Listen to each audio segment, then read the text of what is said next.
working as a software consultant in Sydney, Australia, when I was told that I am an infertility patient.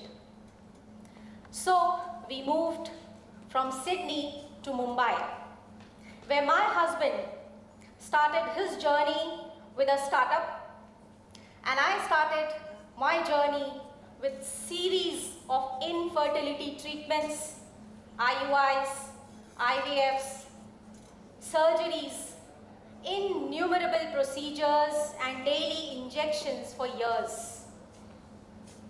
Month after month, I would be depressed, dejected, with no result. And to add, there will be friends and relatives asking me the insensitive question, good news kab de rahi ho?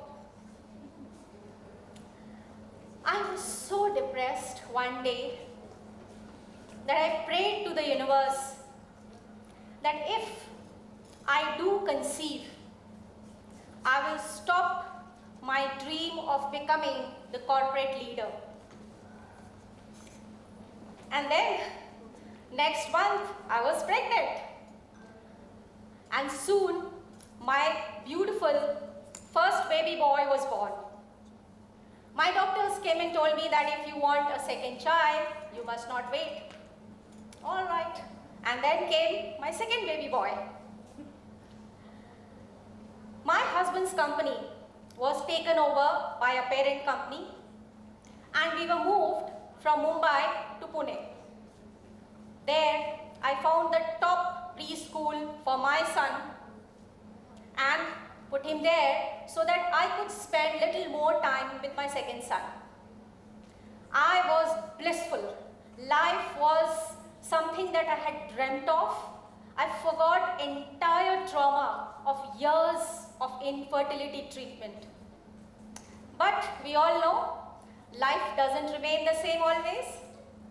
And this is where you should pay attention to the incident that changed my life, and I changed those adversities into opportunities to start a business.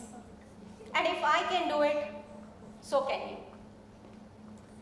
On 25th February 2006, I nearly lost my first son, who was just 2.5-year-old then. I had gone to pick him up from a venue which was at a very, very busy location of Pune. And right next to the location was a very busy petrol pump. As I waited at the red light just opposite to the petrol pump, I saw a tiny little boy wandering and looking up in the sky and roaming all alone. So when I took a turn towards the petrol pump, suddenly my face turned white. My hands became cold because that small boy was my 2.5-year-old son wandering in that busy petrol pump. I think he saw me. He started to run towards me. And just that moment, a truck zipped between us. I felt as if my heart was crushed. And then I heard a knock at the back door. My 2.5-year-old son was knocking. I opened the door. He came inside. I asked him, was there anybody with you? And he said no. I parked my car at the entrance of the venue, and as I was walking towards the auditorium, I was thinking, what if he had just gotten lost in this busy city? What if he was kidnapped? What if he was run over by a truck? And as I was walking, a lump was growing painfully in my throat. I reached at the end of the stage where I saw the teachers were performing for some event next day. I think they saw me and they started to run towards me as if they had seen a ghost. And that ghost was me, because my face was white, I was trembling, sweating, and my face was full of tears. I don't know what happened. I think I snapped. I must have yelled. And then I took hold of my son and I walked out. I reached home. By 8 p.m., the school principal called and she said she was very sorry that this happened with me and that please come to the event the next day and that she will take care. I mean, that's what a parent wants. Somebody who listens, somebody who will say, okay, we will take care. A week later, I was again called as a team of people from Mumbai head office of that school had come to Pune to discuss that incident with me.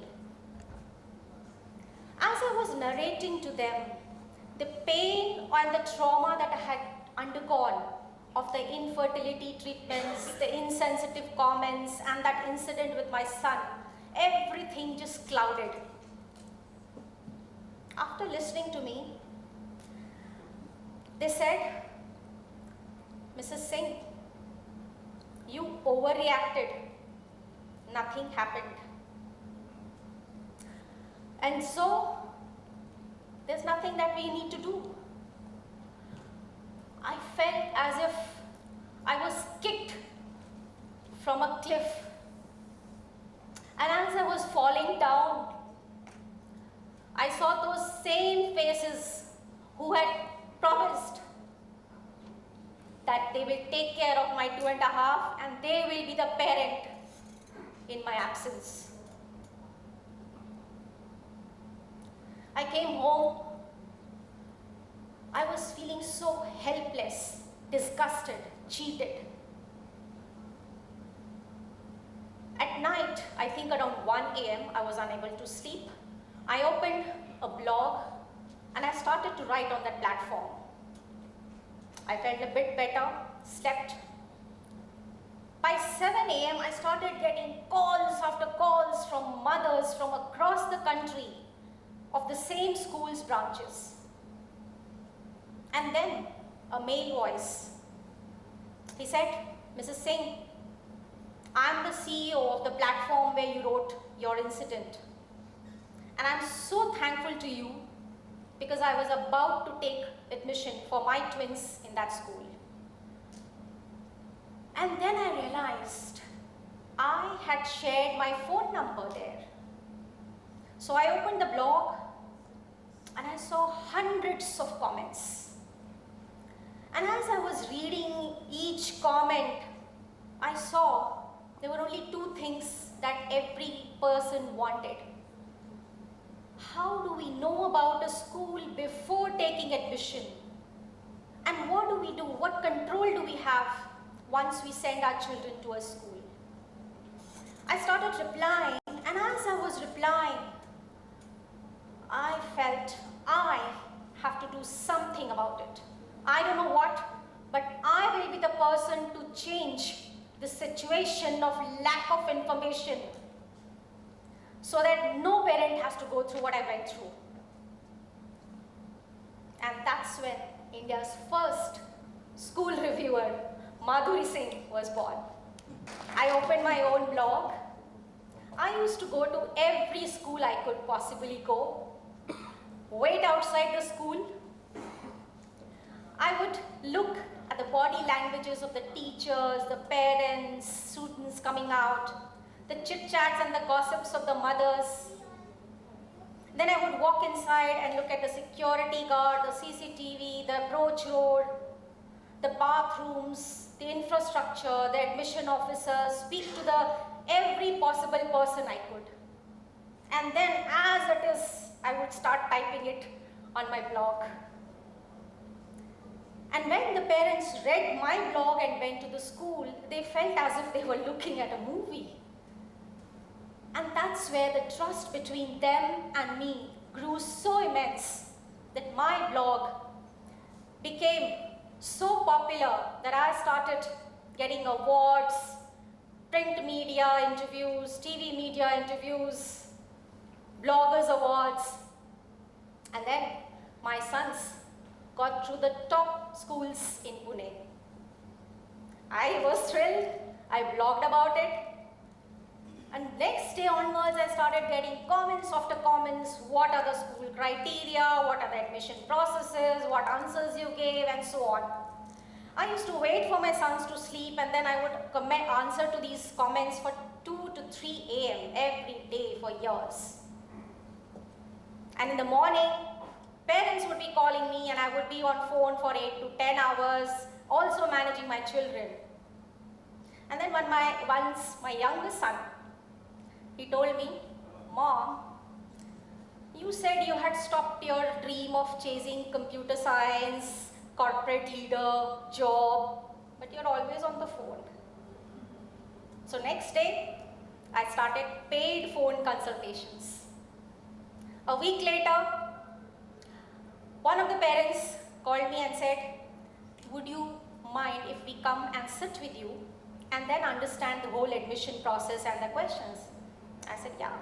And from then, I started my journey of school admission webinars, seminars, and so on. My blog became so popular that people were calling me from UK, US, and from the interior of Maharashtra. And then one day, a parent called me and said, "I want to sell my house so that I can take admission of my child in the school where your son is going." I felt so bad. I felt I was being so unfair to all the children and the parents who were already going to a particular school and could not change. And I felt so miserable that I was putting all the schools, in the same label. I was labeling them actually. And I said, no, this has to stop. So parallelly, I started a group for parents where they could also write their views. And slowly, today I have 35 All India parenting groups with 1.5 million parents following each and every word that I write. If I tell them go to the school, they will not even ask me second times. With the growth of the group, product companies, top brands started to approach me. They wanted my inputs on new products to launch. And then I think they found a person who could also guide them, as I was the only combination of a mother, a blogger, a reviewer, a software engineer, a business management, and I had network of schools and network of parents. I'm so fortunate that today I have collaborated with schools, preschools, parenting companies, and product companies. And I think in future, I do see the need for India to have collaboration with foreign education, looking at the kind of unavailability of good colleges for the middle class, which is growing at a rapid rate. And let me tell you, that 2.5-year-old boy has stepped into becoming a doctor today, and the younger one is a social media expert. But there are 2 tips that I have to share, as without them I could not have sailed the entire journey. My first tip is how I deal with negativity, even now. I open an imaginary black box. I throw in the negative incident, negative comments, negative people, and sometimes kick them also. Then lock it and throw this box into the deepest part of my brain, never to access it again. And the second tip, which I think you people can start from today, is to pray that may you all get 10 times of what you wish for me, and may I get 10 times of what I wish for you all. Thank you.